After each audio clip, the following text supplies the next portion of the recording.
Sanibonani, welcome back to my channel, welcome back to Mkosi Nophilile. Ngiyabonga kakhulu for coming, thank you very much. Please kindly subscribe, mangaba subscribe like a video, share a video, bisufake notification bell yakho on, buka nama ads zona izinto ezibalekile ongasenzela zona ke if you come into the channel. Thank you so much bafethu. Ningawari ke bafethu, isifuba sami, ivoice yami nako konke ngiphethwe iflu nje bafethu. Kunabanye abanokukhala ngevoice yami kuze umuntu ethi ivoice yakhe ayikho bafethu. Kuzumele niyeke ukudla ivoice yami nimamele istory bakithi. Lothi ivoice yami ayikho mnandi, yeke ukudla ivoice. Ayidliwe ivoice, ngeke izibe mnandi wena mamela nje istory, right? Kubalekile lokho bafethu. Uzothanda sibuyele nodabeni laphana luka oluphathelene nobaba King Misizulu kaZwelithini, something like that. Ngwenzile ama video ekebe sikhuluma kakhulu ngole adade oyawaziphonsa ke laphana ngesikhathi kune event ebalekile bekukhona ubamongameli nobaba ke oyinkosi amaZulu baba King Misizulu kaZwelithini and stuff, something like that. So kulolu daba ke uyathinteka sisi ke laphana sikhuluma ke uthiwa ke ukaMayisela indlunkulu ewonkosikazi oqala ke wesilo esamaZulu uMisizulu kaZwelithini, untokozo kaMayisela Zulu, something like that. Uyena esikhuluma ngaye ke bafethu kule video. So still ithinta ke ubaba uKing Misizulu, kuthiwa uthi yena ngisekhona endlunkulu okaMayisela ke loyo bafethu khona mhlamba bathi ngathi akasekho lapho into kanjalo akabonakali ke emcimbini esuke ingiyala ekhaya. So kahle odabeni I think indaba ebezigijima around abantu bube kukhulunywa ngokuthi inkosi ngathi iye yashada omunye unkosikazi without her knowledge. Izinkundleni zokuxhumana bengibuka nje istory bengike ngazibona kuthiwa ke Queen Ntokozo kaMayisela's marriage with the king is on rocks into kanjalo, kushuthi mhlambe isona sizathu esebuya ke ukuthi clarify ukuthi no ngikhona mina ekhaya lami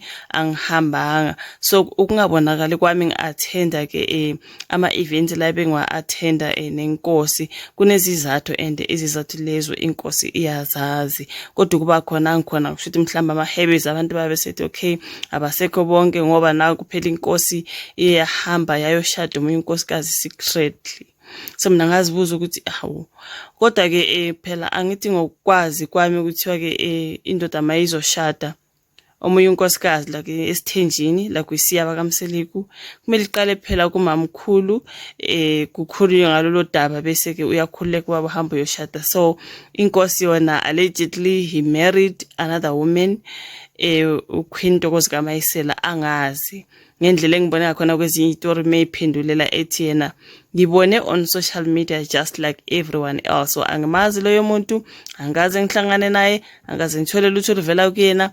So ke mina angifuthi ngizingeni ngoba I do not know anything about her. So I think ilona daba ke sebuye kuzoziphendela ukuthi ukhona yena unezingane ezimbili, bakhona babethena kukhona ingane esithathu, zonke lezo zinto esuke zigijima on social media ezingelona iqiniso. And then she had to come and clarify ukuthi hayibo iqiniso yileli. I think this is how I get the story, something like that. So kuthiwa ke indlunkulu ewonkosikazi oqala wesilo esamaZulu uMisizulu kaZwelithini untokozo kaMayisela Zulu seveza ukuthi ukungabonakali kwakhe emcimbini esanda kwenziwa indlunkulu nokusuke kune embube kusona akusho ukuthi nezinkinga kodwa kunezizathu eziqondene nalokho. Usho lokho estatementini esiphujukele abezindaba ngomsombuluko okuvela ukuthi sikhishwe inhlangano yakhe ikwamsokolo foundation lapho eveza khona ukuthi uyaqinisekisa ukuthi useyingxenye yobukhosi bakwaZulu. Uthando nentshisekelo engenayo ngalesi sizwe kanjalo nokuzibophezela kwami ukusakha nokuseseka kusamile futhi ngeke kuze kuzanyazanyiswe ilutho namuntu. Okungabonakali kwami emcimbini esanda kwenziwa kungezizathu eziqondane nami futhi nesilo esizaziyo ke ngokuphelele. Lokhu kuza nje isilo sise ematheni kulezi zinsuku ngalo wesifazana wabonakala emcimbini owawusemasontweni amabili edlule wokwethula ngokusemthethweni umfuziselo umfuziselo esombumbi wamaZulu uShaka Zulu esikhumulweni sezindiza ke iKing Shaka.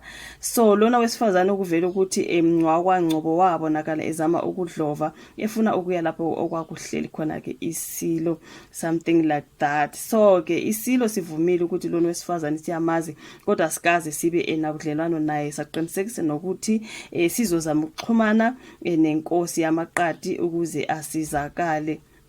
Aqhuba ukaMayisela kwestatementini sakhe uthe yena unamadodana amazinyana amabili kuphela futhi akakaze azale ezinye izingane. Wacacisa nokuthi akanankinga nesithembu. Nokho nami ngizwile engomshado womyeni wami ezinkundleni zokuxhumana njengabo bonke abanye abantu abazi kanjalo ngawo. Angikaze ngihlangana noNdlunkulu omusha futhi angazi lutho ngaye, angikaze ngithole esipho kuyena futhi angikaze ngethulwe kuyena. Akukho nesisike saxoxa ngezingxoxo zokulotsholwa kwakhe nokunye futhi angixabene naye ngoba angimazi, kusho istatement sika Mayisela.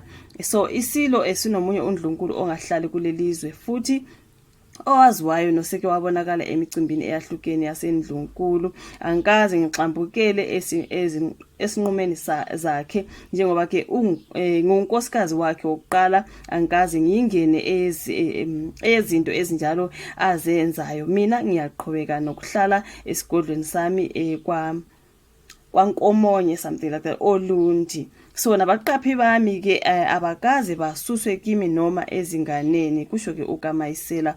So kusho uphendula ke abantu abathile nezinkulumo ezithile ngaye. Uthe kumphatha kabi ukubona igama lakhe nezingane zakhe zihudulela phansi ngemibiko sorry njengoba ngishilo guys ngemibiko engelona iqiniso esabalala ezinkundleni zokuxhumana eshiyane kuningi bafethu.